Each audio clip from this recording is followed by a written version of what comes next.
नमस्कार, आपका स्वागत है जस हिंदी में। मैं हूं आपके साथ राशि और अब वक्त हो चला है कुछ अच्छी खबरों का। तो आइए बढ़ते हैं आज की पहली गुड न्यूज की ओर। प्रधानमंत्री नरेंद्र मोदी ने रविवार को दिल्ली में नए संसद भवन का इनॉग्रेशन किया। समारोह के दूसरे सेशन में पीएम की स्पीच हुई। प्रधानमंत्री ने कहा कि मैं सभी भारतीयों को लोकतंत्र के इस स्वर्णिम क्षण की बहुत बधाई देता हूं। ये सिर्फ एक भवन नहीं, 140 करोड़ भारतवासियों की आकांक्षाओं और सपनों का प्रतिबिंब है। ये विश्व को भारत के दृढ़ संकल्प का संदेश देता हमारे लोकतंत्र का मंदिर है। आइए सुनते हैं इस अवसर पर प्रधानमंत्री ने और क्या कुछ कहा। आज नया भारत नए लक्ष्य तय कर रहा है, नए रास्ते गढ़ रहा है, नया जोश है, नया उमंग है, नया सफर है, नई सोच है, दिशा नई है, दृष्टि नई है, संकल्प नया है, विश्वास नया है।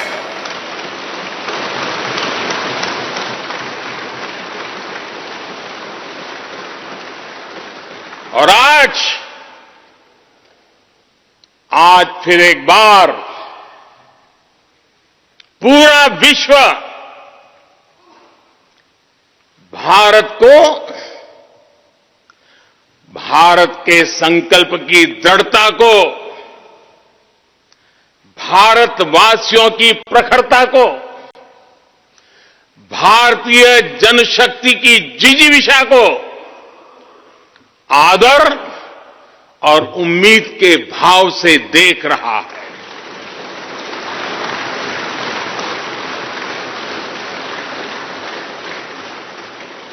जब भारत आगे बढ़ता है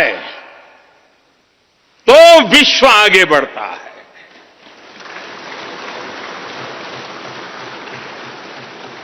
संसद का ये नया भवन भारत के विकास से विश्व के विकास का भी आह्वान करेगा।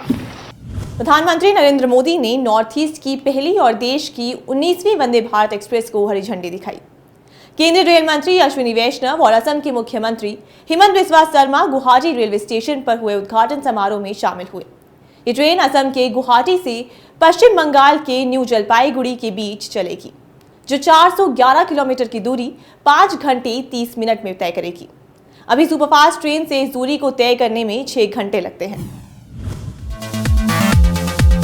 गुवाहाटी से न्यू जलपाईगुड़ी के बीच चलने वाली ये वंदे भारत न्यू अलीपुरद्वार, केकराझार, न्यू बोंगाईगांव और कामाख्या स्टेशन पर रुकेगी।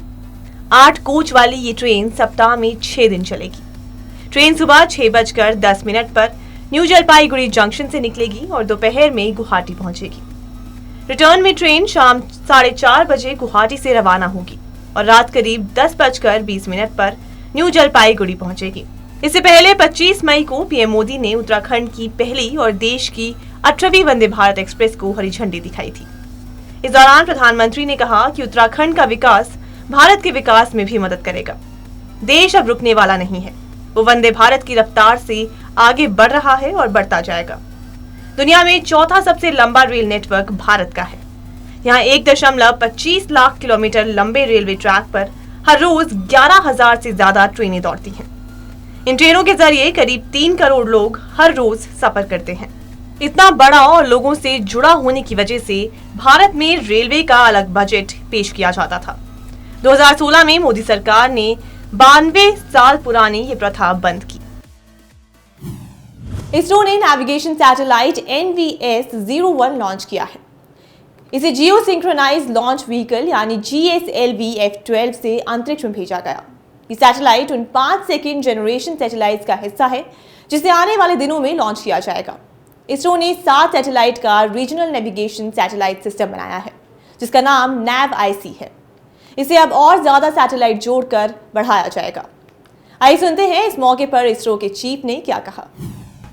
I am very happy to announce the NVS-01 navigation satellite for the Navi constellation has been placed in the precise orbit by GSLV F-12 vehicle. Congratulations to the entire team ISRO for making this mission happen. As all of you are aware, this mission of GSLV F12 is after the debacle that we had in F10 mission, where there was an issue in the cryogenic stage. The cryogenic engine ignition could not be accomplished. And I'm very happy that the corrections, the modifications in the cryogenic stage that we have done in this stage, as well as the lessons that we learned out of it to make our cryogenic stage more reliable, has really paid benefits. And we are seeing the success in our GSLV Mark III LVM-3 mission with the C25 stage, as well as with the CUS stage with the required modifications done. So I want to specifically thank the entire failure analysis committee who went through this and made our life much better. सेना ने एक बड़ी उपलब्धि हासिल की है। दरअसल भारतीय वायुसेना के AN-32 एयरक्राफ्ट से युद्धक सामान को सफलतापूर्वक जमीन पर उतारा गया। युद्ध के दौरान इससे सेना को बड़ी मदद मिलेगी। दरअसल इस उपलब्धि से हमारी सेनाएं थिएटर कमान स्थापित करने के और नजदीक आ गई हैं। पूर्व CDS जनरल बिपिन रावत ने थिएटर कमान स्थापित करने की शुरुआत की थी और अब जल्द ही पूर्व CDS का सपना साकार होने जा रहा है। सेना की नॉर्दर्न कमांड ने सोशल मीडिया पर एक वीडियो शेयर किया है, जिसमें ध्रुव कमांड की एयर मेंटेनेंस टीम ने AN-32 एयरक्राफ्ट से सफलतापूर्वक युद्धक सामान को पैराशूट की मदद से जमीन पर उतारा। ये सामान पश्चिमी सीमा पर तैनात मैकेनाइज्ड फोर्सेस के लिए उतारा गया था। नॉर्दर्न कमांड ने ट्वीट कर लिखा कि सफलता से थिएटर कमांड स्थापित करने की दिशा में एक और बड़ा कदम है। उल्लेखनीय है कि ये पहला एयर ड्रॉप है जिसके तहत युद्धक सामान को विमानों से जमीन पर गिराया गया है। बता दें कि आज के समय में बड़ी सेनाएं युद्ध क्षेत्र में एयर ड्रॉप द्वारा ही युद्धक सामान गिराती हैं, जिसके बाद सेना की मैकेनाइज्ड यूनिट इन सामानों को जोड़कर हथियार बनाती है। इससे लॉजिस्टिक में उल्लेखनीय मदद मिली है। थिएटर कमांड स्थापित करने की दिशा में भी ये एक बड़ी उपलब्धि है। अमेरिका में रहने वाले एक भारतीय कंप्यूटर साइंटिस्ट का कहना है कि इस साल के आखिर तक ह्यूमन कॉन्शियसनेस कंप्यूटर पर अपलोड हो सकेगी। इसके लिए उन्होंने लोगों से परिवार के बुजुर्ग और प्रिय सदस्यों की आवाज और वीडियो रिकॉर्ड करने के लिए कहा है। एक रिपोर्ट के मुताबिक डॉक्टर प्रतीक देसाई ने कहा कि 2D, 3D, होलोग्राम और आर्टिफिशियल इंटेलिजेंस की मदद से लोगों को दोबारा जिंदा किया जा सकता है। Transcript data, new voice synthesis और वीडियो मॉडल की मदद से जल्द ही ह्यूमन कॉन्शियसनेस को कंप्यूटर पर अपलोड करने की प्रोसेस शुरू हो सकती है। आर्टिफिशियल इंटेलिजेंस और होलोग्राम तकनीक के जरिए मरे हुए इंसान को डिजिटल रूप से पुनर्जीवित किया जा सकता है। ऐसा हमने हॉलीवुड फिल्मों में देखा है। ह्यूमन कॉन्शियसनेस को कंप्यूटर पर अपलोड करने के लिए एक यूजर किसी भी व्यक्ति जिसे वो मरने के बाद भी जिंदा रखना चाहता है, उससे जुड़ी सभी जानकारियां जैसे उसकी आवाज, फोटो, वीडियो AI सिस्टम में फीड कर सकता है, जिससे AI सिस्टम व्यक्ति को पूरी बारीकी से समझ जाए। इसके बाद यूजर उस व्यक्ति के लिए एक अवतार यानी डिजिटल पर्सनालिटी जो दिखने में उस व्यक्ति की तरह ही हो, उसे डिजाइन कर सकता है। फिर AI सिस्टम में फीड इंफॉर्मेशन के जरिए यूजर से बात कर सकेगा। डॉक्टर प्रतीक देसाई ने अमेरिका के कैलिफोर्निया स्थित सिलिकॉन वैली में कई AI स्टार्टअप की स्थापना की है। उन्होंने भारतीय किसानों की मदद के लिए ChatGPT की तरह एक चैटबॉट किसान GPT तैयार किया है। इस पर अब भी काम चल रहा है। अमेरिका में जाने माने शेफ और टीवी प्रेजेंटर एंथनी बॉर्डन पर बनी डॉक्यूमेंट्री को उनके डिजिटल पुनर्जीवन के रूप में देखा गया। रॉडनर नामक इस डॉक्यूमेंट्री में 45 सेकंड तक उनकी आवाज आर्टिफिशियल इंटेलिजेंस तकनीक के जरिए पेश की गई, जिसमें ऐसा लगा कि बॉर्डन खुद बोल रहे हों।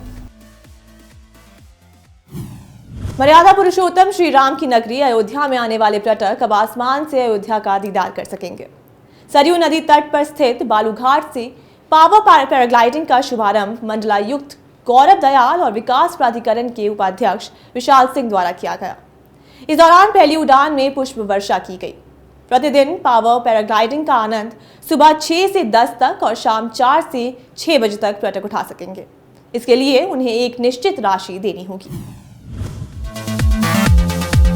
इसलिए अलग अलग समय के मुताबिक टिकट रखा गया है। सुबह 6 से 10 तक के लिए 1300 रुपए और शाम को 4 से 6 बजे तक के लिए 1500 रुपए है, जो अयोध्या के 4 किलोमीटर के दायरे में लगभग 15 मिनट का सफर तय करेगी। अयोध्या विकास प्राधिकरण के उपाध्यक्ष विशाल सिंह ने कहा कि इस पैराग्लाइडिंग के माध्यम से पर्यटक ही नहीं युवाओं को भी जुड़ने का मौका मिलेगा। बड़ी संख्या में लोग अयोध्या पहुंचेंगे और इस योजना का लुत्फ उठा सकेंगे, जिसकी सफल शुरुआत की गई है। मंडलायुक्त गौरव दयाल ने बताया कि जनपद में पर्यटकों को बढ़ावा देने के लिए बहुत सारी गतिविधियों का प्लान किया जा रहा है। उसमें स्पोर्ट्स को बढ़ावा देने के लिए एडवेंचर स्पोर्ट्स क्लब का गठन किया गया है। पैराग्लाइडिंग का शुभारंभ किया गया है। अयोध्या विकास प्राधिकरण द्वारा पवन सुत एजेंसी के साथ इस योजना की शुरुआत की गई। आइए सुनते हैं इस मौके पर अयोध्या के कमिश्नर गौरव दयाल ने क्या कहा। अयोध्या विकास प्राधिकरण के तहत एक अयोध्या एडवेंचर स्पोर्ट्स क्लब की स्थापना की गई है और उसी के अधीन बहुत सारी गतिविधियां यहाँ पर संचालित की जाएंगी। आज आप लोगों ने देखा कि यहाँ पर पैरा मोटर ग्लाइडिंग का हम लोगों ने संचालन प्रारंभ कराया है और ये बहुत ही रोमांचक एक स्पोर्ट है और इससे मैं उम्मीद करता हूँ कि जो जितने भी हमारे पर्यटक हैं जो बाहर से आते हैं और जो हमारे लोकल पर्यटक हैं, यहाँ के जो लोकल नागरिक हैं अयोध्या के, इन सब के लिए एक नई चीज़ होगी, एक नया अनुभव होगा और इसका लुत्फ़ उठा सकेंगे। जो बाहर से लोग आ रहे हैं उनके लिए नया अट्रैक्शन भी होगा, वो रात को रुकें, ज़्यादा से ज़्यादा समय बिताएं अयोध्या में, इस प्रकार का हम लोगों का प्रयास है। तो ये एक गतिविधि है। इस तरह की और बहुत सारी एक्टिविटीज़, बहुत सारी स्पोर्टिंग इवेंट्स, बहुत सारे ऐसे अट्रैक्शंस जिसकी वजह से यहाँ पर हमारे पर्यटक आएँ, रुकें, अयोध्या को समझें, देखें, ये सारी चीज़ें एक एक करके हम लोग टेकअप कर रहे हैं। तो ये एक पैरा मोटर ग्लाइडिंग एक नई तरह की एक गतिविधि है, नया स्पोर्ट है। कुछ हमारे अन्य शहरों में भी ये चीज़ हो रही है, बनारस में भी एक एजेंसी द्वारा इसको किया जा रहा है। तो मैं मानता हूँ कि बहुत ही अच्छा एक अनुभव आप सबको मिलेगा और उम्मीद करता हूँ कि ये प्रयोग सफल रहे। पैराग्लाइडिंग के अलावा एडवेंचर से जुड़े और कुछ क्या इवेंट्स और होने वाले हैं, जैसे कि आप देखिए, इसको अभी ओपन एंडेड रखा है हम लोगों ने। कोई अगर एजेंसी आती है और ये ऑफर देती है एडीए को कि हम इसको एंगेज करना चाहते हैं, तो हम लोग एक सिंपल एमओयू करके उनको अनुमति दे रहे हैं ताकि वो लोग आएँ यहाँ पर और कॉम्पिटिटिव रेट्स पे लोगों को उस स्पोर्ट्स एक्टिविटी में पार्टिसिपेट करने का एक मौका दें। तो न्यूज में आज के लिए सिर्फ इतना ही, फिर लौटूंगी कुछ अच्छी खबरों के साथ। तब तक के लिए मुझे दीजिए इजाजत और देखते रहिए जस हिंदी। आप अपना फीडबैक हमें info@chessbroadcasting.com पर मेल कर सकते हैं।